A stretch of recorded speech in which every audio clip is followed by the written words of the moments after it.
The Double RT Boxing Show with Mr.A.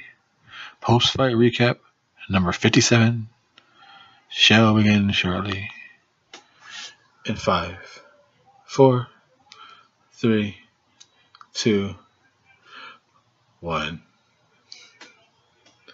Thumbs up for the show, the Double RT Boxing. Thank you for tuning in, folks. I'm your host, Mr.A. Being a nut because he's high off boxing. A lot of fights on the third. A lot of fights. Now, this card here of the Cyclones promotions, I could only find one fight to watch. So I'll briefly talk about the undercard of Easton getting defeated by Glenn Foote and Chantel getting her title against Delal. Now, Chantel getting defeating Miram Delal, who just came off the defeat of Hamadouche, I can imagine was a pretty exciting fight. While Hamadouche was to come forward and let the punches go straight, it's the same style that Cameron has, but it's a better mixture of body work, ducking and changing levels. I can imagine she was able to really give Dalal some problems. But being the veteran that Dalal is, I want to see what type of shots was she able to cause Cameron some problems, get inside, work some body, work some head.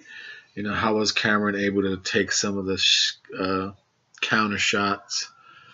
You know, or did Cameron just completely gap control her and just apply that pressure of a mixture up and down the way Hamadouche didn't quite do. She put lovely pressure up just on top, but didn't quite work the body. That's how she was able to get picked off, just coming right in.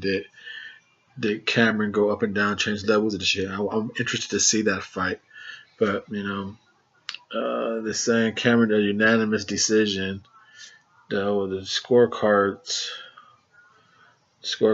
for that fight, let's see. It being a unanimous decision. 6-0 with 4 KOs now. 4 KOs for the lightweight. 100-90 across the board. So I wonder, did Chantel, leave a comment down below, did Chantel, because as of now this fight is still not placed on the internet, did Chantel completely control the gap, or were they just competitive rounds that Chantel was winning? You know, those happen. Those competitive whitewashes does happen. Now, moving on to the co-main event, I was surprised but not shocked. Jason Easton, we talked about it in this episode 17 leading up to March 3rd. Him taking on Glenn Foote. Easton makes fights harder than what they are. He always gets pressured. He ends up getting timed first with jabs, getting pressed against the ropes. And like I said, like the Cameron fight, this fight is not placed on the internet yet. At least I cannot find it. I only found the main event Taylor. And knowing that Easton has problems in the second half of the fight against pressure fighters, I remember Glenn Foote from Josh Leather fight, covering him on the show here. And then Jason Easton, we covered him on this show with we first got a hold of him with this Steve Jamoy. That was, he outlasted that fight, came back in the second half. The Joseph fight, that was harder than what it had to be. And then looking at this fight here, Glenn Foote is that come forward fighter.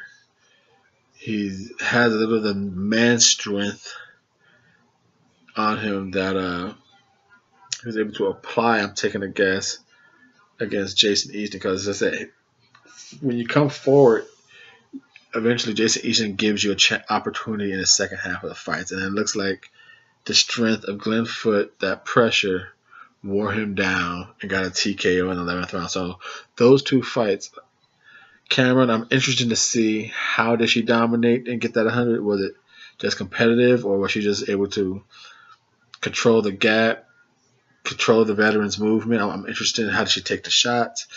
And then Glenn Foote, I want to see that fight just as the boxing fan. I want to see that technique of him just punish, wearing them out. I want to see what happened. Did Easton get completely beat down? Did he have a fight in his hands that he got tired and lost? But I'm not surprised that Glenn Foote got a late right stoppage against Easton. I would have probably picked Easton to pull it off, but I'm not shocked at that style defeating Easton finally. It finally caught up to him. A fighter who doesn't run out of gas and doesn't bend, who bends but don't break. The other fighters were breaking. He'll wear them out. Like Jamor, he wore out. Joseph kind of wore out. And Glenn Foote, he comes. So I'm not surprised on that one. Now on to the main event itself. Josh Taylor. Thumbs up the video. Post-fight recap segment number 57. The segment 57 of the RRT Boxing Show. Your show. I'm just a host. The Ready Talk Boxing Show. If you have not hit the thumbs up yet, please hit it. Give it up. 5, 4, 3, 2. Thumbs up time, baby. Now, we knew Josh Taylor was going to get this victory. Does he have a 5% chance losing? Sure, it's boxing. Give everyone that some type of chance of winning. But heavy dog favorite, Josh Taylor, he won like he's supposed to. A WBC silver super lightweight champion. He's supposed to do that. He's like next in line to fight a champion. Now, what was impressive about the victory, besides just fans loving him for who he is already, what I was liked about the fight was doing,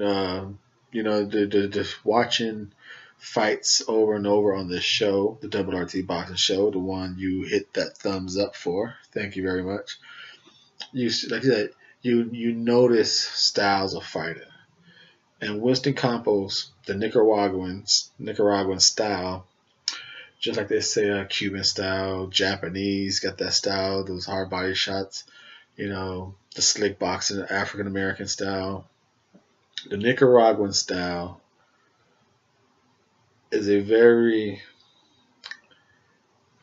bouncing, in and out, darting with a 1-2, like a bombing 1-2. Like, if anyone who's not Nicaraguan who has this typish style is Manny Pacquiao, but he comes in with too many punches. But the hopping in and out, just 1-2 hard bombs. That's Nicaraguan style all day. And the fact that Josh Taylor was able to really just take that away. He took that away from Winston Campos straight out the gate. Soon round one started. Josh Taylor came with a nice wide stance, pumping that jab out, being first. He knew, yes, even though we as fans were like, who the hell is Winston Campos? Team Taylor knew this motherfucker comes out with bombs. He jumps in and hits hard. Don't let him bounce and get his rhythm. Just go at him. Put his feet in a different rhythm where he can't jump up and get his rhythm and then jump in with the hits. They took that completely away from Winston Campos. Like I said, if you don't watch Winston fight or even study them, you wouldn't know. It'd just be like Josh Taylor's just blitzing this guy, looking really impressive doing it. Jabbing him, body shotting him, getting him out good. But the fact that, yes, it was a replacement, he should do it. But the fact that he took away what Winston does best right out the get-go and then just took him out. He was able to one-shot him. He jab him all the way, jab him for 2-3 rounds, and then it was just finish him off with some body shots. it was a good enough victory for the placement. You know, were they hard shots? No, well placed shots. I believe one was a body shot. I forgot what it was, but I think one was a body shot. But I was more impressed on how he dictated the pace of the fight and just took Winston Campos completely out of his whole style. That was, like I said, was Winston Campos supposed to win that fight? No. Was he there to win that fight? No. But he didn't even give himself an opportunity, his best opportunity. So I like the game plan and the game structure and the focus of sticking to it by Team Taylor. And that is the post-fight recap of the Cyclones promotion, the whole card. Since only one fight's really on the internet, but I was very internet in these fights. My thoughts and my review, the recap, RT Boxing. Please subscribe, show love to your show, give a thumbs up. I'm just the host of your show.